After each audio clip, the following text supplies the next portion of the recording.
বিসমিল্লাহির রহমানির রহিম। ইফতার পূর্ব পেশাজীবীদের এই ইফতার অনুষ্ঠানে সম্মানিত বিএনপির মহাসচিব জনাব মির্জা ফখরুল ইসলাম আলমগীর লন্ডন থেকে আমাদের সঙ্গে সংযুক্ত হয়েছেন।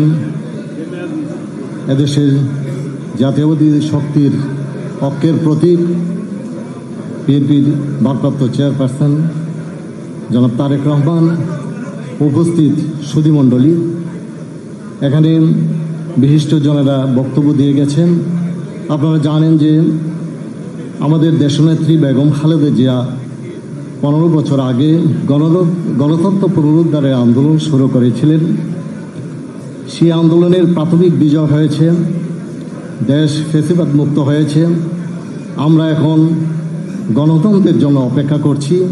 আমরা আশা করি যে অচিরেই কোনো কালক্ষেপণ না করে একটি অবাধ সুষ্ঠু নির্বাচন হবে এবং এই নির্বাচনের মাধ্যমে আমরা গণতন্ত্র ফিরে পাব এবং এদেশের মানুষের আকাঙ্ক্ষা আমরা বাস্তবায়িত করতে পারব।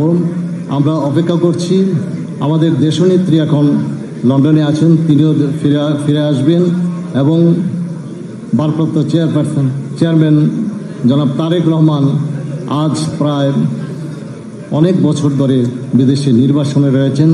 তার সান্নিধ্য আমরা পাবো এবং অচিরেই আমরা যেমন আজকের ইফতার অনুষ্ঠান আমরা করছি ফ্যাসিবাদ মুক্ত পরিবেশে, গত বছরও এই পরিবেশটি আমরা পাইনি এবং আমরা আগামীতে আমাদের নেতৃবৃন্দকে নিয়ে আমরা ইফতার অনুষ্ঠান করব, ঈদ করব, সে আশাবাদ ব্যক্ত করে শেষ করছি। আল্লাহ হাফেজ।